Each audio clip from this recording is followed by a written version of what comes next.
a los eventos que generan fragilidad a la cadena de abastecimiento y buscar algunas estrategias para aumento de la resistencia de cadenas de abastecimiento. En algunos de los ejemplos que vamos a ver esta noche o esta tarde veremos ideas de cadenas de abastecimiento frágiles e ideas de cadenas de abastecimiento resistentes dentro de un diseño particular. Este tema de gerencia de riesgo, de risk management, es un tema que ha estado mucho más de presente a raíz de diferentes sucesos en partes del mundo que han puesto de presente la realidad de la fragilidad de cadenas de abastecimiento, sobre todo en entornos globalizados.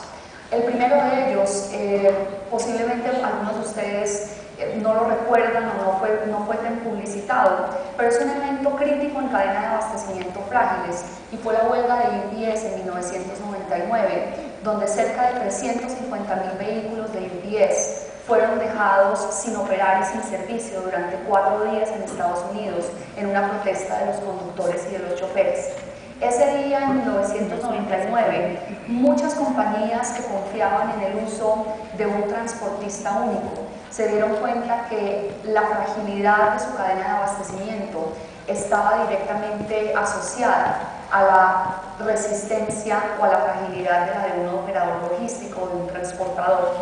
Después de septiembre 11, Estados Unidos, igual las cadenas de abastecimiento, se dieron cuenta, número uno, de la fragilidad portuaria y de la fragilidad aduanera de sus operaciones, donde no solamente como las consecuencias mismas del 11 de septiembre, sino además por todos los elementos de seguridad y de controles adicionales que se impusieron después de esa fecha, se encontró o se determinó que realmente las cadenas de abastecimiento estaban planeadas de alguna forma demasiado justo a tiempo.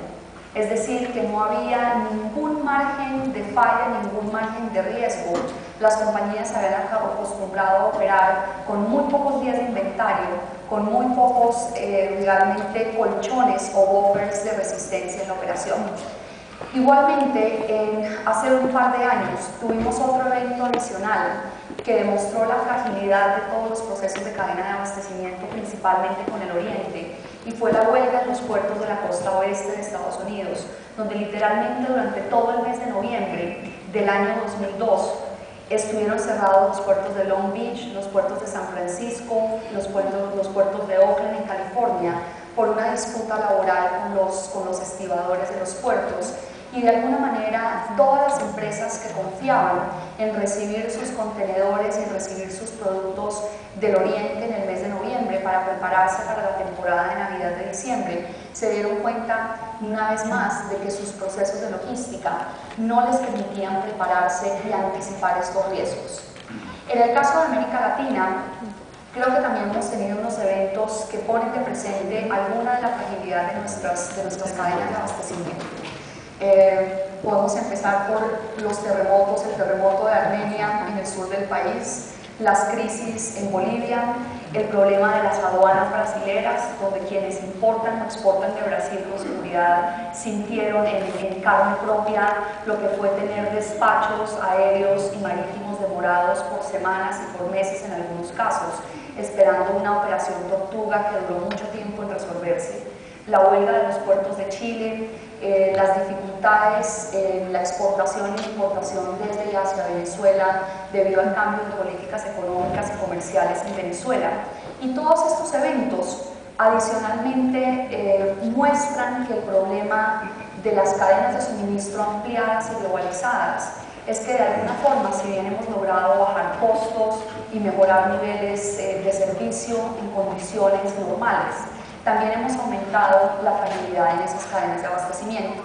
Este tema ha sido tan importante y tan preocupante que el Departamento de Transporte del Reino Unido, encontrando otros eventos que sucedieron en el caso del Reino Unido con todo el problema de la fiebre aftosa del ganado en Inglaterra, la emergencia del SARS, financiaron o están financiando todavía un programa de 3 años con el Departamento de Transporte de la Universidad de Cranfield para estudiar un poco cuáles son verdaderamente las cosas que hay que hacer para bajar el nivel de riesgo en cadenas globalizadas y aumentar un poco la resistencia de lo que tenemos hoy en día en cadenas de abastecimiento.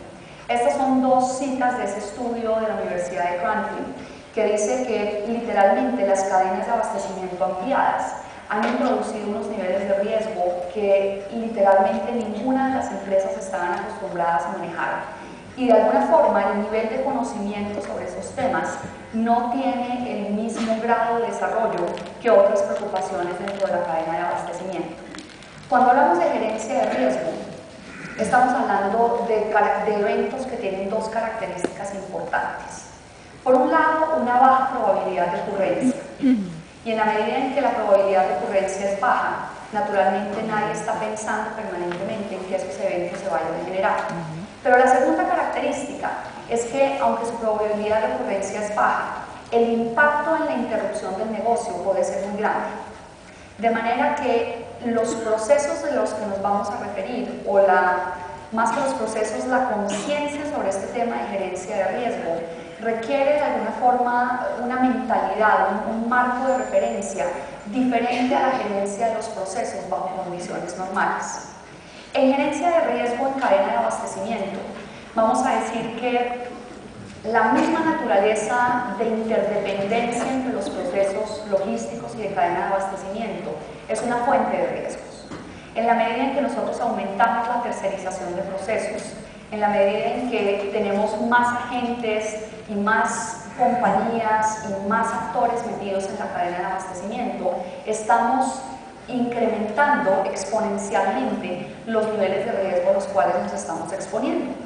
En la medida en que nos globalizamos, también de alguna forma tenemos que vivir con unas prácticas locales de logística, y esas prácticas locales introducen un nivel de riesgo que en países y en procesos controlados posiblemente no estamos acostumbrados a ver.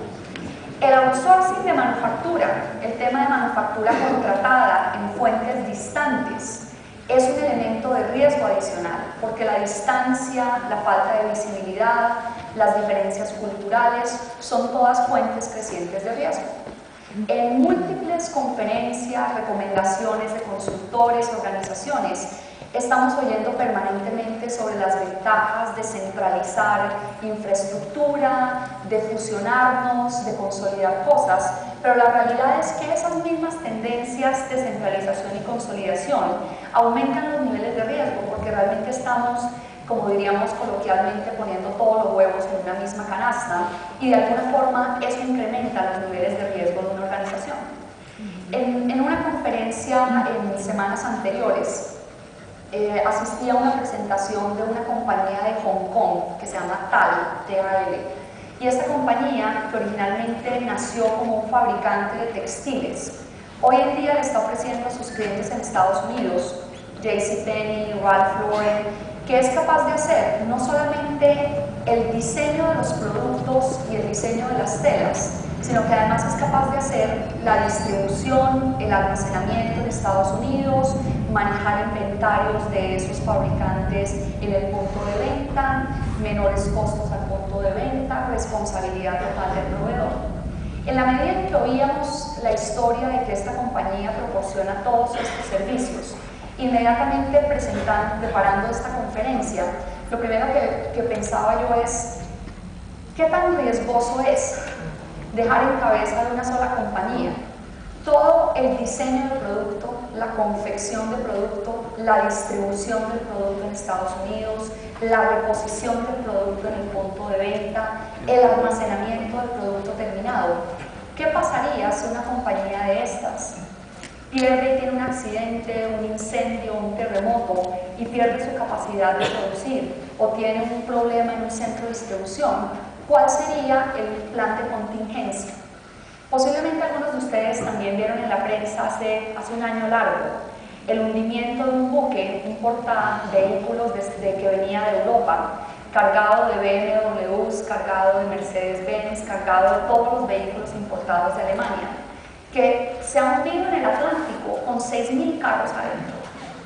Cuando estamos hablando que estos fabricantes alemanes, la mayoría de ellos, sobre todo BMW, tienen una estrategia de manufactura sobre pedido, es fácil pensar que todos esos vehículos tenían nombre propio y que de alguna manera alguien tiene que reemplazar esos vehículos con alguna estrategia de redundancia o de soporte y reacción relativamente rápido.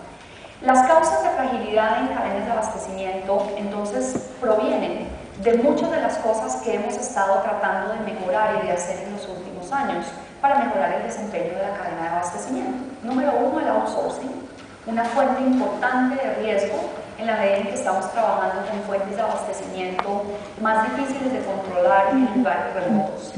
La globalización de manufactura contratada, una muy buena práctica desde el punto de vista de reducción de costos, de creación de economías de escala, pero riesgosa ante eventos inciertos. Concentración de la base de proveedores. Prácticamente no hay curso de compras y de gerencia de proveedores donde no hablemos del concepto de fuente única de pedidos, de fuente única de proveedores, la reducción de demasiadas bases de proveedores, pero de alguna forma esa concentración de proveedores incrementa nuestra exposición al riesgo como compañía. Consolidación e integración de empresas y de industrias. Toda esta fuente de fusiones y adquisiciones trae un elemento de riesgo muy importante. Yo me imagino que ustedes han seguido un poco la crisis ahorita de los laboratorios farmacéuticos Merck ante la demanda que perdieron ahora por el medicamento el Vioxx en Estados Unidos. Imagínense que esta compañía es una compañía que es producto de la fusión de 3 o 4 laboratorios farmacéuticos, y cuando una de ellas se cae con 3 o 4 gigantes por detrás a la vez, donde si bien los beneficios de estos procesos son interesantes, de alguna forma la percepción es que no hemos estudiado el riesgo de manera suficientemente intensa para saber cómo protegernos ante estos riesgos. En la medida en que las cadenas de abastecimiento además se vuelven más extendidas, más globalizadas, estamos hablando de unas dificultades en tener una visibilidad de lo que pasa punto a punto.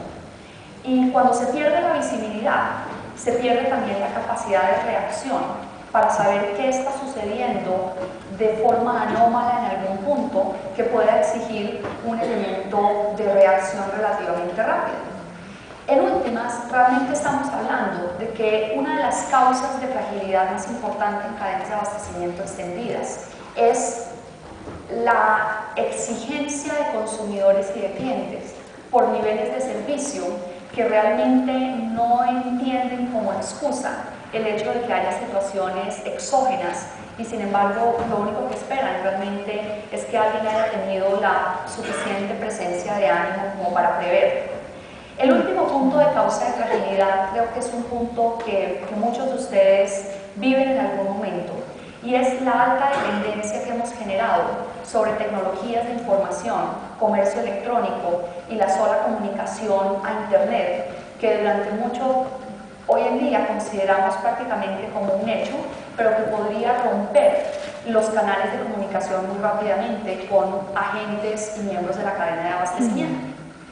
Dentro de las recomendaciones del Centro de la Universidad de Cranfield sobre este tema, voy a referirme a algunos de los pasos de la metodología de ellos, porque hasta ahora digamos que estamos un poco en el proceso de entender si esta gerencia de riesgo de cadena de abastecimiento, desde la perspectiva inglesa, digamos que lo estamos viendo, tiene algunas implicaciones adicionales en el caso de economías emergentes, como es el caso de cadenas de abastecimiento en América Latina. La percepción de gerencia de riesgo en cadena de abastecimiento sugiere que hay 3 grandes ejes que vale la pena discutir o que vale la pena realmente mapear dentro de esta operación. Y dentro de esos ejes estamos hablando, número 1, de encontrar cuál es el foco de riesgo en la cadena de abastecimiento. Por ejemplo, el riesgo viene de que estamos compartiendo más procesos, el riesgo y sus fuentes parece ser un paso importante en crear una cultura un poco más orientada a prepararse a la incertidumbre que en sentirse cómoda con la certeza de que todo sucede el mismo día. Lo segundo es identificar qué tipo de riesgo estamos sufriendo, podríamos tener en algún momento. Tenemos un riesgo de tipo estratégico, algo que sucede en la industria, los competidores. Tenemos una catástrofe operacional, algo que sucede en el medio ambiente. O tenemos un riesgo operacional interno, simplemente por nuestros propios procesos. Y adicionalmente, de estos dos pasos, tratar de identificar un poco la unidad de análisis. Si estamos hablando de riesgos en un proceso particular, como por ejemplo el proceso de transporte o el proceso de exportaciones, si estamos hablando de riesgos en la operación de logística completa de la compañía, o si estamos tratando de minimizar riesgos en toda la cadena de abastecimiento. Una de las recomendaciones de este programa es que lo primero que tenemos que desarrollar es una conciencia de vulnerabilidad. Es decir, que nuestros procesos no son a prueba de balas. La conciencia de vulnerabilidad de alguna forma crea una percepción constante de qué puede pasar mañana y cuál es esa percepción de riesgo. De alguna forma, por las mismas condiciones del país, nosotros tenemos una cierta tolerancia a la incertidumbre y al riesgo. Sin embargo, la tenemos concentrada solamente en un evento, que es la inseguridad en las carreteras o en la operación que podamos tener. Pero las fuentes de riesgo pueden ser de diferentes tipos.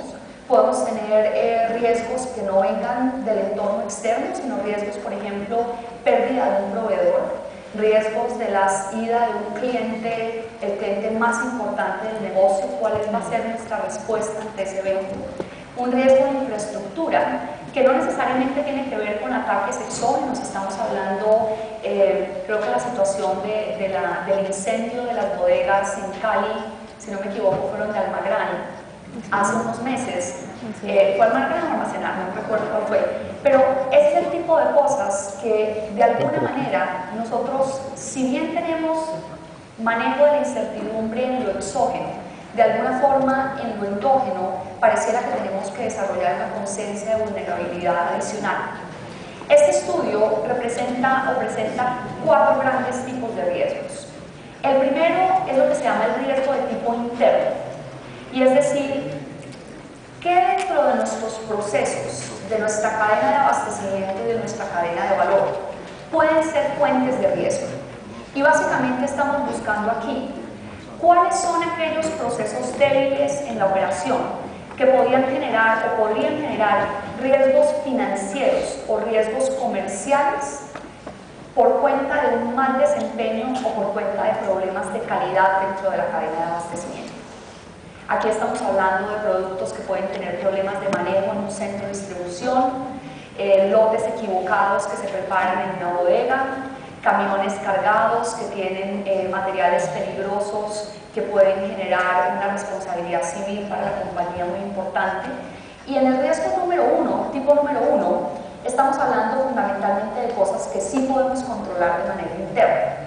El riesgo número 2 se asocia a los riesgos que se generan por la dependencia de infraestructura y de ciertos activos que necesitamos para la cadena de suministro. Y aquí tenemos en fuentes de riesgo principalmente todo lo que tiene que ver con transporte, almacenamiento, activos de tecnología, activos de equipamiento, y las implicaciones generales están asociadas a cuál será la consecuencia de no tener disponibilidad de esa infraestructura. Casi que la pregunta es, ¿qué pasaría si se desaparece este centro de distribución de la noche a la mañana? ¿Qué pasaría si algo sucede con mi transportador y no tengo vehículos en un momento dado? Si desaparece una operación de un aeropuerto, si algo impide el acceso a un servidor donde están las bases de datos de clientes y de materiales y de productos de la compañía. El riesgo tipo 3 es similar al riesgo tipo 1 porque se refiere a procesos de cadena de abastecimiento, pero sale del entorno interno del riesgo tipo 1 y entra a preguntarse cuáles son las fuentes de riesgo cuando yo tengo cadenas de abastecimiento extendidas. En ese riesgo tipo 3 estamos hablando de todo el riesgo que se genera de relaciones de outsourcing. ¿Qué pasa si mi operador logístico se quiebra? ¿Qué pasa si mis empleados se van a la huelga? ¿Cuál es el riesgo de una base reducida de proveedores que de la noche a la mañana no está disponible, o de una base reducida de transportadores? Y realmente lo que estamos viendo en el riesgo tipo 3 es una mezcla de las consecuencias del riesgo 1 de procesos internos con el riesgo 2 de la pérdida de una infraestructura infraestructura que no era nuestra, pero sí era una infraestructura tercerizada. En el riesgo tipo 4, estamos hablando fundamentalmente de los riesgos exógenos, no controlables, no diseñables en términos de procesos, y tiene que ver con todos aquellos elementos de nivel macro: riesgo de tipo político, riesgo de tipo económico, riesgo de, qué sé yo, de eventos naturales. ¿Qué pasa si el aeropuerto de Miami no lo abrieron? ¿Qué pasa si no lo abren mañana? ¿Cómo vamos a sacar estas flores? ¿Qué va a pasar con estas exportaciones? Crisis humanitarias inesperadas por problemas, por crisis, terremotos, inundaciones, accidentes. ¿Cómo vamos a responder si la mitad de todos los pollos que importamos del Asia no se pueden consumir? Y en ese sentido se considera el riesgo más alto, porque las consecuencias es una combinación de todos los riesgos anteriores, donde literalmente la cadena de abastecimiento se ve completamente interrumpida. De alguna manera, los 4 tipos de riesgo de los que estamos hablando tienen diferentes grados de impacto sobre la operación de una cadena de abastecimiento. El Centro para Análisis de Riesgo en la Cadena de Abastecimiento y Aumento de la Resistencia de esas cadenas ha creado una herramienta, ellos lo llaman un toolkit, que pueden presentar, lo que llamamos el análisis FMA, donde yo trato de ver cuál es la probabilidad de que algo suceda y cuál va a ser la implicación de esa falla dentro de la operación del negocio, que tanto puede interrumpir el negocio como tal. En la operación de consultoría, Deloitte